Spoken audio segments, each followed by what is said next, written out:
everyone, and welcome to #Wills Wednesdays.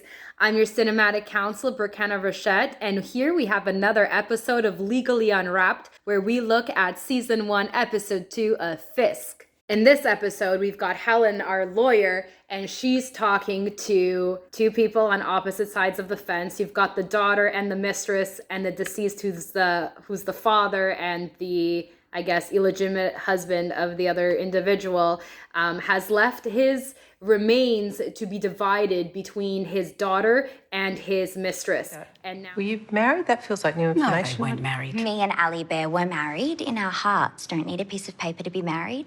I think that's exactly what you need to be married. and now there's a legal battle that's ensued. It's chaos. What are we going to do about this person's remains?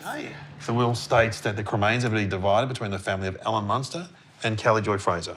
Obviously, I should get the whole vase of ashes, but if Ali says half, I'll accept half, please, thank you. Oh, hang on. The will does not specify half. It simply says cremains to be divided. That's what we're here to determine. Now, if this happened in Ontario, it would be far less dramatic. Why? Because ultimately, your executor has final say about what happens to your remains, be it funeral, burial, cremation, whatever. Even if your will says something along the lines of, I want my ashes to be divided in half between my son and my close friend, as the case may be. Ultimately, you can say that. It's a wish in your will, but it is not legally binding on your executor, and your executor will have the final call. And here's why. Because in Ontario law, we recognize that funerals need to happen swiftly. They need to happen pretty much close to immediately after somebody dies. You know, we are biological beings. We can't just have body hanging around while people duke it out in court to figure out what happens to that body. And so what does the law do? They put one person in charge to make that final call, and that person is the executor of your will. Now, the executor, of course, can follow your wishes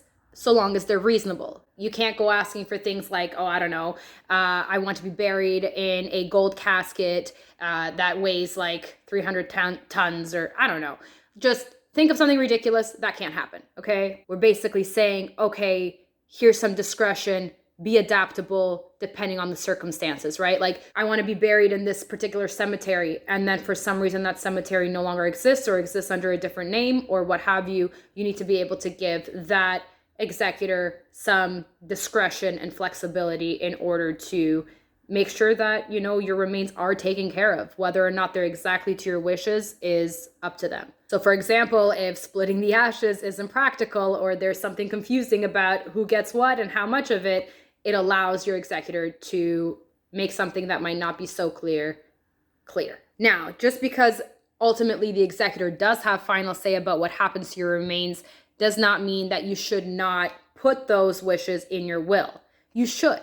Because at the end of the day, they serve as a valuable guidance to your executor. It's a way of telling your executor and others, hey, this is what I'd like to do, without locking your executor into a situation where they're, say, I don't know, trying to divide your ashes on a scale.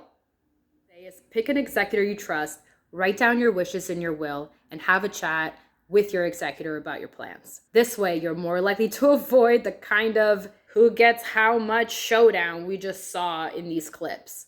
And that's all for this episode of Legally Unwrapped. Remember to book your wills or probate consultation with us today at rnconsulting.ca. Link is in the description below. We want your business dead or alive. And yes, that is some wills humor. Please do not sue me.